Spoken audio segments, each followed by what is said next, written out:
ಸಲೀಂ ಅಹಮದ್ ಮತ್ತು ರಿಜ್ವಾನ್ ಅರ್ಷದ್ ಅವರ ಈ ಸುದ್ದಿಗೋಷ್ಠಿ ಬಹಳಷ್ಟು ಸುದ್ದಿಗೆ ಗ್ರಾಸವಾಗಿದೆ.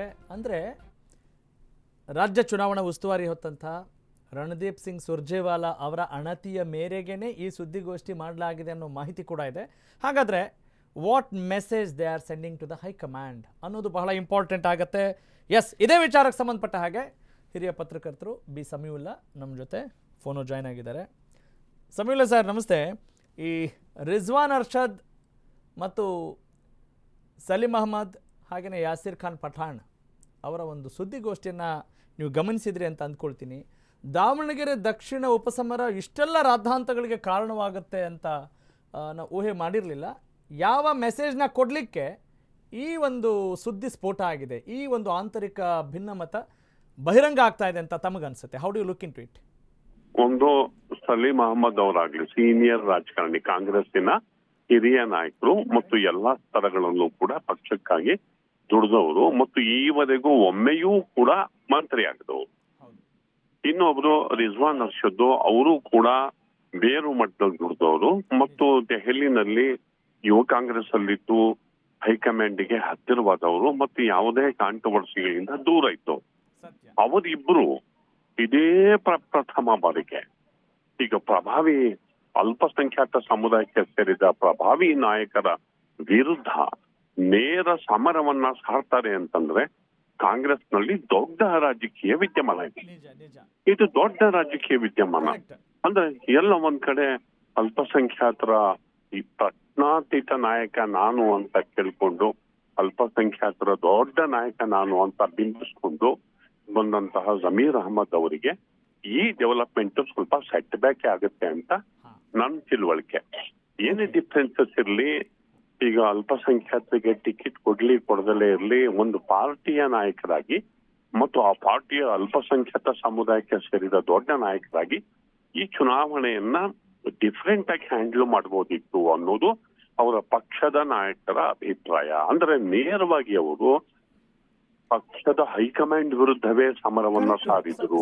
ಸರ್, ಇದು ಆಂತರಿಕ ಭಿನ್ನಮತ ಆಗಿರುವಾಗ ಸುದ್ದಿಗೋಷ್ಠಿ ನಡೆಸಿ ಅದು ಪೋಲಿಂಗ್ ನೆಕ್ಸ್ಟ್ ಡೇನೆ ಹೀಗೆ ಮಾಡೋ ಅನಿವಾರ್ಯತೆ ಏನಿತ್ತು ಅಂತ? ಅನಿವಾರ್ಯತೆ ಇತ್ತು ಅಂತಂದ್ರೆ ಈಗ ಬರ್ಲೇ ಇಲ್ಲ ಅವರು. ಈ ಜವಾಬ್ದಾರಿ ತಗೊಂಡು ಚುನಾವಣೆಯ ರೆಸ್ಪಾನ್ಸಿಬಿಲಿಟಿ ತಗೊಂಡು ಮಾಡ್ಬೇಕಾದವರು ಚುನಾವಣಾ ಕಣದಲ್ಲೇ ಬರ್ಲಿಲ್ಲ. ಮುಖ್ಯಮಂತ್ರಿಗಳು ಕರೆದ್ರು, 3 ಸರಿ ಫೋನ್ ಮಾಡಿ ಮುಖ್ಯಮಂತ್ರಿಗಳು ಕರೆದ್ರು. ಆಮೇಲೆ ಒಂದಿನ ಬಂದು ಪ್ರೆಸ್ ಕಾನ್ಫರೆನ್ಸ್ ಮಾಡಿ ಹೊರಟೋದ್ರು. ಅಂದ್ರೆ ರಿಲೆಕ್ಟೆಂಟ್. ಅವ್ರು ಬಂದು ಕೊಟ್ಟ ಸಂದೇಶ ಏನು? ಅವ್ರು ಬಂದು ಅಲ್ಲಿ ಕ್ಯಾಂಪೇನ್ ಮಾಡಿದ್ರೆ, ಅಲ್ಲಿ ಪ್ರಚಾರದಲ್ಲಿ ಪಾಲ್ಗೊಂಡಿದ್ರೆ ಆ ಸಂದೇಶ ಬೇರೆ. ಬಂದು ಸುದ್ದಿಗೋಷ್ಠಿ ನಡೆಸಿ ಹೊರಟೋಯ್ದ್ರು ಅಂತಂದ್ರೆ, ಕ್ಯಾಂಪೇನ್ ಮಾಡ್ಲಿಲ್ಲ ಅಂದ್ರೆ ಈಸ್ ರಿಲೆಕ್ಟೆಂಟ್ ಅಂತ. ಚುನಾವಣಾ ಕಣದಲ್ಲಿ ನಾನು ಈ ಕ್ಯಾಂಡಿಡೇಟ್ಗೆ ಸಮರ್ಥಿಗೆ ನಾನು ಒಪ್ತಾ ಇಲ್ಲ ಅನ್ನೋ ಸಂದೇಶವನ್ನ ಕಣದಲ್ಲಿ ಕೊಟ್ರು. ಅವರು ಕೊನೆಗಳಿಗೆನಲ್ಲಿ ಕೊಟ್ರು. ಹೀಗಾಗಿ ಇದು ಎಲ್ಲೋ ಒಂದ್ ಕಡೆ ಅವರು ಒಬ್ಬರೇ ನಾಯಕರಲ್ಲ, ನಾವು ಕೂಡ ಇದ್ದೀವಿ, ಇಷ್ಟು ವರ್ಷಗಳಿಂದ ಇದ್ದೀವಿ, ಹೌದು ಅವರೇ ಹೇಗೆ ಅನ್ನುವಂತಹ ಒಂದು ಪ್ರಶ್ನೆಯನ್ನ ಇದು ಎದುರಾಕಿದೆ. ಜೊತೆಗೆ ಇವತ್ತು ಬಹಿರಂಗವಾಗಿ ಮಾತಾಡಿರೋರು ಯಾವತ್ತೂ ಕೂಡ ಅವರು ಪಕ್ಷದ ಗೆರೆಯನ್ನ ದಾಟದವರಲ್ಲ. ತುಂಬಾ ಸಜ್ಜನರು ಇಬ್ರು ಕೂಡ. ಆದ್ದರಿಂದ ಇದನ್ನ ಯಾರಾದ್ರೂ ಮಧ್ಯ ಪ್ರವೇಶಿಸಿ ಸರಿ ಮಾಡ್ಲಿಲ್ಲ ಅಂತಂದ್ರೆ ಇದು ಮುಸ್ಲಿಂ ರಾಜಕೀಯ ಜಗತ್ತಲ್ಲಿ ಇತ್ತೀಚಿನ ದಿನಗಳಿಂದ ಒಂದು ದೊಡ್ಡ ರಾಜಕೀಯ ಬಿಕ್ಕಟ್ಟಾಗಿ ಅಥವಾ ಡಿಫರೆನ್ಸಸ್ ಆಗಿ ಇದು ಕಾಣಿಸ್ಕೊಳ್ಳೋದು ನಿಶ್ಚಿತ. ಈಗ ಅಲ್ಪಸಂಖ್ಯಾತ ಮತದಾರರಿಗೆ, ಮುಸಲ್ಮಾನ್ ಬಾಂಧವರಿಗೆ ಅವ್ರು ಏನ್ ಹೇಳಕ್ ಹೊರಟಿದ್ದಾರೆ ಈ ಸುದ್ದಿಗೋಷ್ಠಿ ಮೂಲಕ? ಈ ಸುದ್ದಿಗೋಷ್ಠಿಯನ್ನ ನಡೆಸೋದ್ರ ಮೂಲಕ ಅಲ್ಪಸಂಖ್ಯಾತರ ಹಿತಾಸಕ್ತಿಯನ್ನ ಅದರ ನಾಯಕ ಅನ್ನಿಸ್ಕೊಂಡವರು ಅಲ್ಪಸಂಖ್ಯಾತರ ಹಿತಾಸಕ್ತಿ ಅಂತ ಹೇಳ್ಕೊಂಡು ದುರುಪಯೋಗ ಮಾಡ್ಕೋತಿದ್ದಾರೆ. ಅವರು ಅಲ್ಪಸಂಖ್ಯಾತರ ಹಿತಾಸಕ್ತಿಯನ್ನ ಮಾಡ್ತಾ ಇಲ್ಲ ಅನ್ನೋದನ್ನ ಅವರು ಈ ಕಾನ್ಫರೆನ್ಸ್ ಮೂಲಕ ಕನ್ವೆ ಮಾಡಿದ್ದಾರೆ. ಯಾಕೆ ಅಂತಂದ್ರೆ ಮೀಟಿಂಗ್ ಅಲ್ಲಿ ಸಮರ್ಥಿಗೆ ಟಿಕೆಟ್ ಕೊಡ್ತೀನಿ ಅಂತ ಒಪ್ಕೊಂಡ ಮೇಲೆ, ಅದಾದ್ಮೇಲೆ ಅವರು ಇದಕ್ಕೆ ವಿರೋಧ ವ್ಯಕ್ತಪಡಿಸಿರೋದು ನೋಡಿದ್ರೆ ಇದು ಎಲ್ಲೋ ಒಂದ್ ಕಡೆ ವೈಯಕ್ತಿಕ ಬೆಳೆ ಬೇಯಿಸ್ಕೊಳ್ಳಕ್ ಪ್ರಯತ್ನ ಪಟ್ಟಿದ್ದಾರೆ ಅನ್ನೋದು ಅವರ ಲೆಕ್ಕ, ನನ್ನ ಒಪಿನಿಯನ್ ಅಲ್ಲ, ಅವರ ಲೆಕ್ಕ. ಆದ್ರಿಂದ ಇದು ಒಂದು ಬಿಕ್ಕಟ್ಟಿನ ಸ್ವರೂಪವನ್ನ ಪಡ್ಕೋತಾ ಇದೆ. ಮತ್ತು ಈಗ ಈ ಚುನಾವಣೆಯ ಫಲಿತಾಂಶ ಬರ್ತಿದ್ದು ಇನ್ನು ಏನೋ ದೊಡ್ಡ ಪೊಲಿಟಿಕಲ್ ಡೆವಲಪ್ಮೆಂಟ್ ಆಗುತ್ತೆ ಅನ್ನುವ ಲೆಕ್ಕಾಚಾರದ ಹಿನ್ನೆಲೆಯಲ್ಲಿ ಈ ಡೆವಲಪ್ಮೆಂಟ್ ಸಿಗ್ನಿಫಿಕೆಂಟ್ ಆಗಿದೆ. ಇದು ರಾಜ್ಯ ನಾಯಕತ್ವದ ರಾಜಕಾರಣಕ್ಕೆ ಏನಾದ್ರೂ ದಿಕ್ಸೂಚಿ ಆಗೋ ಚಾನ್ಸಸ್ ಎಷ್ಟಿದೆ ಅಂತೀರಿ ತಾವು? ಏನ್ ನಾಯಕತ್ವ? ಈಗ ಪವರ್ ಶೇರಿಂಗ್ ವಿಚಾರಕ್ಕೆ ಸಂಬಂಧಪಟ್ಟ ಹಾಗೆ ಇದು ಡಿ ಕೆ ಶಿವಕುಮಾರ್ ಬಣ, ಸಿದ್ದರಾಮಯ್ಯ ಬಣ, ಒಳ ಜಗಳ ಇದೆ ಅಂದ್ರೆ ಈ ಕುರ್ಚಿ ಫೈಟ್ಗೆ ಏನಾದ್ರೂ ಪೂರಕವಾಗಿ ಮಾರಕವಾಗಿ ಏನಾದ್ರೂ ಇದು ಕೆಲಸ ಇಲ್ಲ, ಕುರ್ಚಿ ಫೈಟಿಗೂ ಇದು ಪೂರಕವಾಗಿ ಅದಕ್ಕೂ ಇದಕ್ಕೂ ನೇರವಾಗಿ ಸಂಬಂಧ ಪಡಲ್ಲ. ಇಲ್ಲಿ ಏನು ಅಂದ್ರೆ ಅಲ್ಪಸಂಖ್ಯಾತ ಸಮುದಾಯಕ್ಕೆ ಒಂದು ಉಪಮುಖ್ಯಮಂತ್ರಿ ಹುದ್ದೆ ಕೊಡಬೇಕು ಅನ್ನೋ ಕೂಗು ಇತ್ತೀಚೆಗೆ ಬಲವಾಗಿ ಕೇಳಿ ಬರ್ತಿತ್ತು.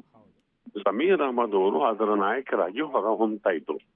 ಆದ್ರೆ ಈ ಡೆವಲಪ್ಮೆಂಟ್ ಎಲ್ಲ ಒಂದ್ ಕಡೆ ಅವರ ನಾಯಕತ್ವಕ್ಕೆ ಅದು ಒಂದು ಸೆಟ್ ಬ್ಯಾಕ್ ಆಗುತ್ತೋ ಇಲ್ಲಿ ಈಗಲೇ ಹೇಳಕ್ ಆಗಲ್ಲ. ಟು ಅರ್ಲಿ ಟು ಸೇ ಒಂದ್ ಡೆವಲಪ್ಮೆಂಟ್ ಅಂತೂ ಆಗ್ತಾ ಇದೆ, ಒಂದು ಟೋನ್ ಅಂತೂ ಸೆಟ್ ಆಗ್ತಾ ಇದೆ.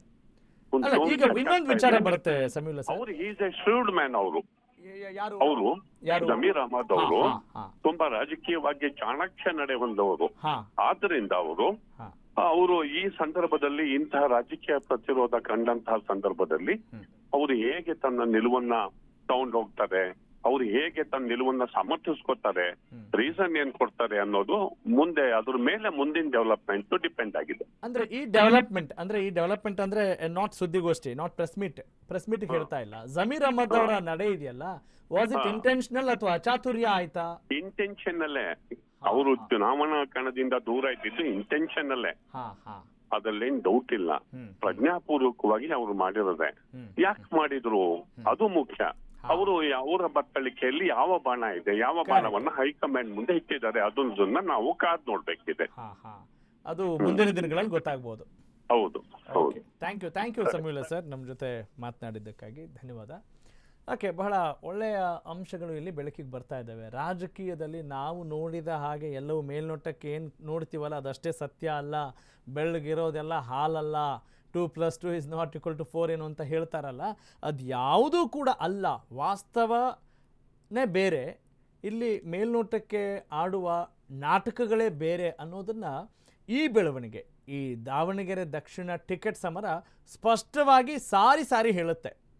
ಯಾಕಂತ ಹೇಳಿದರೆ ಎಲ್ಲರಿಗೂ ಇರುತ್ತೆ, ಪಕ್ಷ ಅಂತಿರಬಹುದು ಅಥವಾ ನಮ್ಮ ನಾಯಕರು ಯಾರದೋ ಪರವಾಗಿದ್ದೀವಿ ಅಂತ ಹೇಳಿದ್ರು ಅವರದ್ದೇ ಆದಂಥ ಒಂದು ವರ್ಚಸ್ಸನ್ನು ಜನರಿಗೆ ಮುಟ್ಟಿಸ್ಲಿಕ್ಕೆ ಹೋದಾಗ, ನಾನೊಬ್ಬ ಒಂದು ಸಮುದಾಯದ ಪ್ರಬಲ ನಾಯಕ ಅಂತ ತೋರಿಸಿಕೊಳ್ಳುವಾಗ, ಆ ಪ್ರಬಲ ಸಮುದಾಯದ ನಾಯಕನಂತ ಹೇಳಿ ಯಾವುದೋ ಒಂದು ಪೋಸ್ಟ್ಗೆ ಇಲ್ಲಿ ಟವಲ್ ಹಾಕುವಾಗ ಅಥವಾ ಒಂದು ಬೇಡಿಕೆ ಇಡುವಾಗ ಈ ಎಲ್ಲ ಬೆಳವಣಿಗೆಗಳು ಆಗ್ತವೆ ಅನ್ನೋದರಲ್ಲಿ ಯಾವ ಅನುಮಾನ ಇಲ್ಲ.